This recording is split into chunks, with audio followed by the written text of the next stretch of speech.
이번 한 주간 시장이 어떻게 움직였는지 그 원리를 살펴보는 주말 방송입니다. 증시 흐름을 한번 간단하게 이제 살펴보면 미국이 이제 금리 인상 단행을 했을 때 그때까지만 해도 이제 증시는 올라갔었다 그 말씀 드렸었고요. 근데 상하이 봉쇄가 시작이 되고 그다음에 이제 그 봉쇄가 강화되고 미국에서 0.75%포인트 금리 인상 가능성이 제기가 되면서 시장이 단계별로 뚝뚝 떨어지는 그런 모습이 나왔죠. 그 이후에 이제 빅테크 코인, 루나 뭐 이런 거 투매 발생하면서 시장이 폭락을 했고 여기에다가 이제 기업들의 실적 우려까지 제기가 되면서 주가가 크게 빠지는 이제 그런 모습을 보였죠. 이게 이제 그동안의 시장이 진행됐던 건데 이번 주 들어서 이제 살짝 분위기가 좀 바뀌었습니다. 그러니까 FOMC 회의록에서 강력한 긴축 가능성은 좀 낮아졌다. 이렇게 이제 해석될 수 있는 문구가 나왔고요. 그리고 소매 관련된 기업들의 실적, 그다음에 이제 물가 지표 이런 것들이 좀 안정이 되면서 시장이 걱정했던 빠른 긴축, 그다음에 소비 위축, 경기 침체 가능성 이런 것들에 대한 어떤 우려가 좀 완화가 되면서 지금 차트에서 보시듯 증시가 좀 큰 폭으로 반등을 하는 굉장히 이제 중요했던 위치였는데 큰 폭으로 반등을 하는 그런 모습을 보였습니다. 그러니까 우려 요인으로 한 4주 정도 진행이 됐다가 모처럼 만에 우려 요인들이 이제 좀 완화가 되면서 올라갔죠. 이게 잘 보시면 단계별로 제가 시장에서 어떤 것들이 걱정이 되고 있었다라는 걸 이제 한 단계씩 보여드렸잖아요. 근데 그런 요인들이 좀 완화가 한 번에 이번 주에 되면서 이제 시장이 움직였던 그런 양상이었습니다. 그리고 이제 좀 분위기를 전환시킬 수 있었던 몇 가지 이제 의미 있는 어떤 지표들도 좀 있었는데 이거는 이제 뭐냐면 기업 임원 뭐 경영진 뭐 이런 내부자들이 있잖아요. 그 내부자들이 주식을 갑자기 사느냐 아니면 팔고 있느냐 이걸 이제 수치로 보여주는 거거든요. 파란색 선이 S&P 500 지수고 요 이제 빨간색 선으로 올라갔다 내려갔다 하는 게 이제 내부자들의 주식 거래인데 1 이상이면 파는 주식보다 사는 주식이 더 많다는 얘기거든요. 그런데 최근 들어서 갑자기 확 올라갔죠. 근데 이렇게 내부자들의 주식 매수 비율이 확 올라갈 때가 증시가 바닥이었다. 이 보시면 이때가 이렇게 바닥으로 이제 S&P 500 지수가 빠졌을 때 이게 갑자기 확 올라가고 그때가 공교롭게도 지수가 다시 튕겨 올라가는 그런 현상이 나타났었잖아요. 근데 이제 최근에 내부자들의 주식 매수 비중이 갑자기 또 확 올라갔었거든요. 그래서 이게 기업의 실적 대비 주가가 너무 싸구나 이런 신호가 아니었을까? 그러니까 이런 어떤 하나의 어떤 포인트가 이번 주에 나왔었고요. 급기야는 이제 시장이 돌아서는 그런 모습이 나왔죠.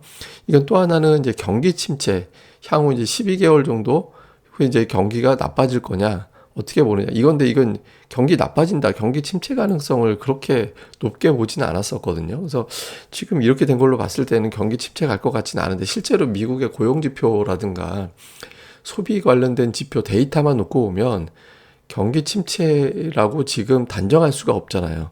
지금 고용이 뭐 실업률이 4%가 안 되는데 이 상태를 이제 경기 침체라고 단정할 수는 없죠. 근데 경기가 향후에 나빠질 수 있겠구나라는 걱정은 당연히 할 수 있는데 현재 나타나는 지표상으로는 경기 침체는 아니다라는 거잖아요. 그러다 보니까 이제 투자자들이 경기 침체 수준으로 빠진 주식시장은 너무 싼 거 아닌가? 그러니까 이런 어떤 판단이 좀 있었던 것 같고요. 그러면서 이제 너무 많이 빠져 있다 보니까 이제 주식시장에 자금이 유입되기 시작했습니다. 그러니까 6주 연속해서 자금이 계속 빠져나가다가 7주 만에 자금이 유입되고요. 유입되는 규모도 10주 만에 최대 자금, 이때 이제 들어왔던 이후에 최대 자금이 주식시장에 들어왔습니다. 그러니까 대략적으로 한 210억 달러 정도 유입된 걸로 나타나고 있거든요. 그러니까 이게 EPFR 기준이고 리퍼 기준으로는 또 자금의 규모가 좀 다르긴 한데 어쨌든 돈이 쥐어지고 다음에 분위기는 괜찮아지고 하니까 공매도는 청산되고 주식의 매수세는 가동이 되면서 이제 시장이 움직일 수 있는 그런 공간이 열렸던 것 같습니다. 근데 이게 되게 중요했던 게 제가 이제 지난주 이 방송에서 제가 말씀드렸던 게 나스닥이 무조건 플러스가 나야 되는 상황이다. 여기서 이제 플러스가 나야 되는 것은 물론이고 11,300포인트를 깨면 안 된다. 그걸 깨서는 안 되고 지지되는 것 정도가 아니라 이번 주에는 양봉으로 돌려야 된다라고 말씀을 드렸고 또 하나는 나스닥이 8주 연속 빠진 적이 없었는데 지난주까지 7주 연속 빠졌잖아요. 그러니까 새로운 기록이 나오게 됐을 때는 투자자들의 공포감이 더 커질 수 있기 때문에 그러니까 이번 주에는 좀 의미 있는 어떤 움직임이 변화가 나와야 된다라고 제가 말씀을 드렸죠. 근데 이제 이번 주 나스닥입니다. 차트에서 큰 양봉이 나왔고 11,300포인트가 지지가 됐거든요. 이번 주 1, 2주 이내에 이 12,500포인트 한 12,600 정도 잡으면 될 것 같은데 이 120주선 위까지 올라서게 되면 이번 어떤 조정이 거의 마무리가 됐나 보다. 그러니까 과거에 어떤 120주선 깨고 내려가다가 돌아서는 패턴이 나온 것 같이 그렇게 해석이 될 수 있거든요. 그래서 12,600까지 2주 안에 돌파가 돼야 됩니다. 그렇게 되지 않는다면 또 한 번의 어떤 큰 조정이 나올 수도 있기 때문에 그게 이제 1, 2주 이내의 어떤 흐름이 되게 중요하고요. 참고로 이제 S&P 500 지수도 보면 중요한 자리에서 올라갔죠. 120주선에서 튕겨서 올라가서 이제 고비를 좀 넘기는 듯한 움직임이었고, 다우 지수도 마찬가지입니다. 그러니까 다우도 120주선까지 갔다가 튕겨서 올라가서 3대 지수는 기술적으로 대단히 중요했던 위치에서 이제 반전이 나왔습니다. 근데 이거 뭐 반전 나왔다 해서 상승으로 전환됐다 이게 단정은 못 하는 거고, 나스닥 기준으로 1, 2주 이내에 12,600까지 가느냐, 요걸 좀 주목해서 봐야 되겠습니다.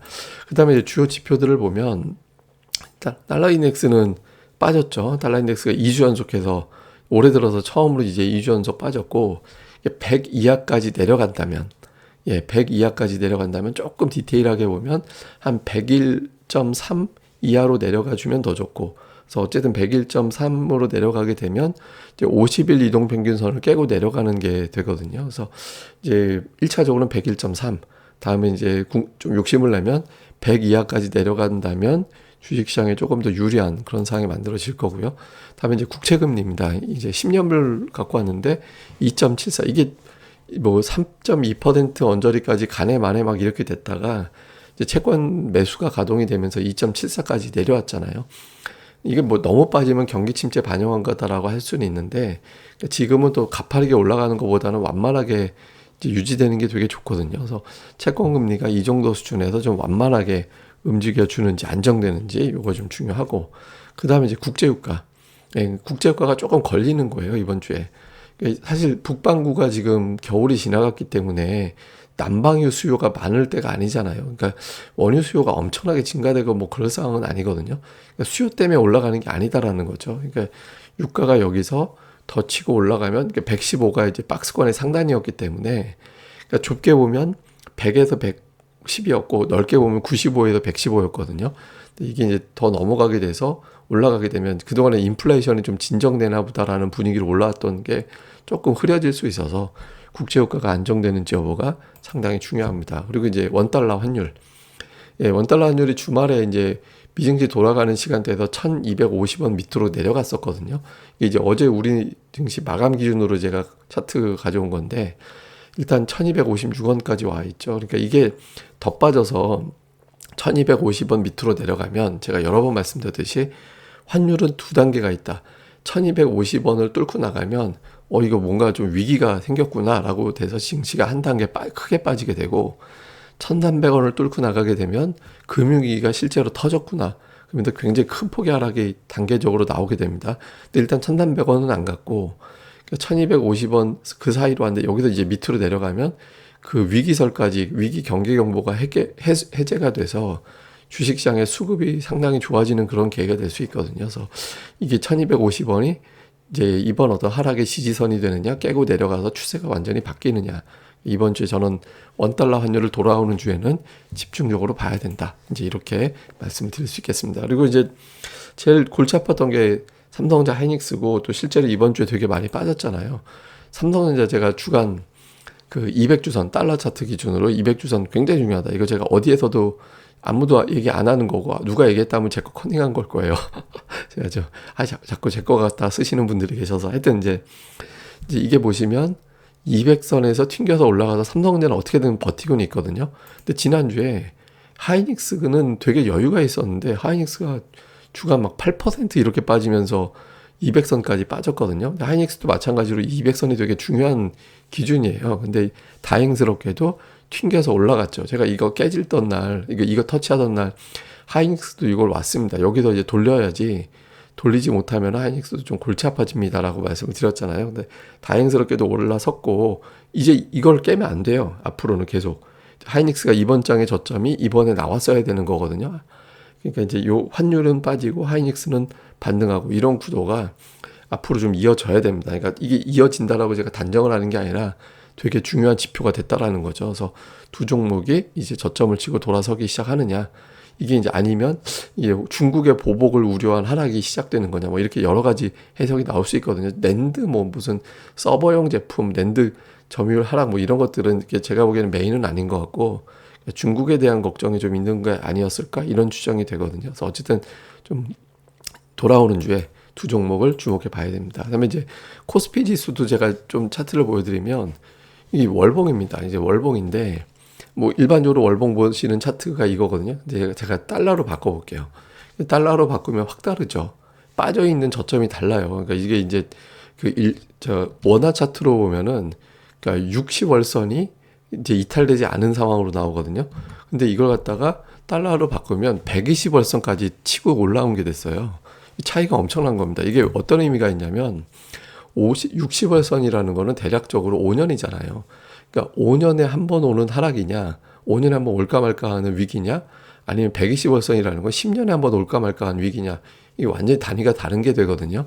그러니까 원화라는 그러니까 외국인들 시각으로는 10년에 한 번 올까 말까 하는 위기가 왔었던 거예요. 위기라고 걱정을 했다가, 그러니까 위기가 터지면 이거 밑으로 내려가는 거고, 위기설에 그치면 거기서 튕겨서 올라가는 거거든요. 근데 일단 이제 위기설까지 갔다가 아슬아슬하게 거기서 튕겨서 올라간 겁니다. 그러니까 여기서 이게 왜 중요하냐면 튕겨서 올라가느냐 깨고 내려가느냐는 여기서 깨고 내려가면 최소 30%더 빠지거든요.